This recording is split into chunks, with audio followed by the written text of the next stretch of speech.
Cápsulas de la gracia de Dios.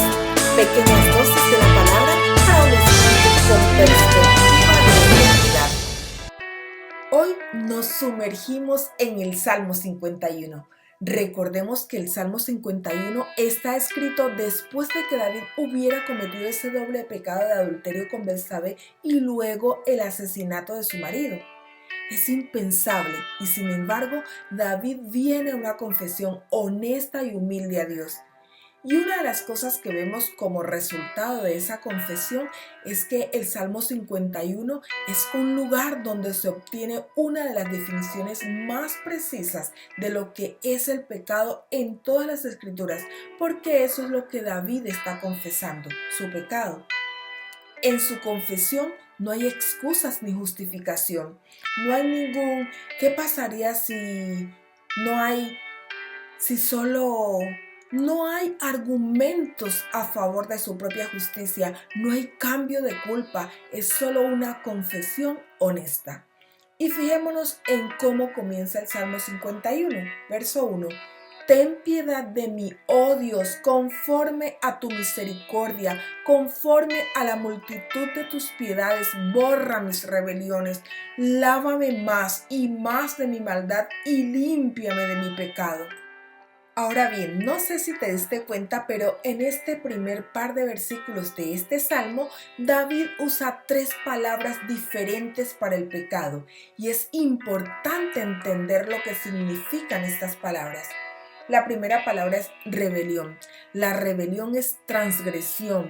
La transgresión es un paso dispuesto sobre los límites de Dios. Por ejemplo, cuando estamos buscando un lugar para estacionar y vemos el letrero de no estacionar y estacionamos allí de todos modos, eso es una transgresión. Sabemos lo que estamos haciendo. Estamos violando voluntariamente la ley por nuestra comodidad, por ahorrarnos unos pasos. Es más importante hacer esto que lo correcto. Eso es transgresión. Luego está la palabra maldad, iniquidad. La razón por la que transgredimos es porque tenemos iniquidad dentro de nosotros. Iniquidad es una palabra para la impureza moral. Es como verter leche contaminada en leche buena. De repente toda la leche queda impura. Y eso es lo que hace el pecado. Todavía hay impurezas flotando en nuestros corazones. Sí, hemos sido justificados, es decir, somos llamados justos ante Dios, pero nuestro pecado aún no ha sido erradicado por completo, por lo que hay impurezas morales dentro de nosotros. Y la tercera palabra es pecado. La palabra pecado significa incapacidad. Mucha gente dice que es tirar la flecha hacia atrás y errar el blanco. Eso no es lo que significa. Significa tirar la flecha tan lejos como se pueda y esas flechas siempre se quedan cortas. No podemos alcanzar el blanco, no podemos alcanzar el objetivo, somos incapaces. Entonces, el pecado produce rebelión, el pecado produce impureza moral y el pecado produce incapacidad.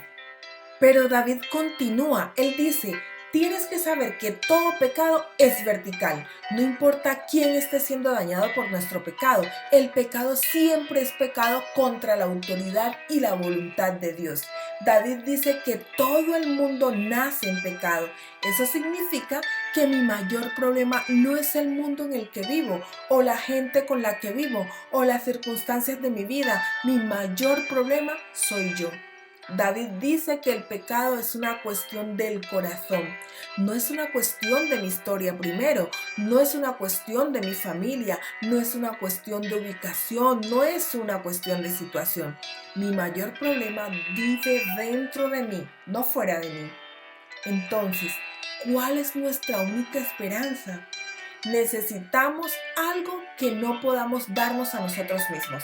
Necesitamos la gracia de Dios para limpiar, pedir a Dios, según el verso 10, crea en mí, oh Dios, un corazón limpio. Límpiame. Mis amados, el pecado nunca es derrotado ni se vence por la negación, ni por minimizarlo, ni echándole la culpa a otro o argumentando a nuestro favor alguna justicia. No. Nuestra única esperanza frente a nuestra transgresión, iniquidad y pecado es la gracia que perdona, que libera, que da poder. Recordemos que la gracia solo se encuentra en la persona y obra del Señor Jesucristo. El pecado en nuestras vidas siempre producirá rebelión, impureza moral e incapacidad. Por ello, es importante sumergirnos en la anatomía del pecado como creyentes. Como David describe el pecado de tres maneras diferentes aquí al comienzo de este Salmo 51, pensemos lo que debe haber estado experimentando mientras se confesaba ante el Señor. Porque con frecuencia se hace difícil para nosotros venir a Dios y nombrar nuestros pecados específicos con sinceridad, como lo hace David. Pero debemos reconocer nuestro pecado y no culpar a otros.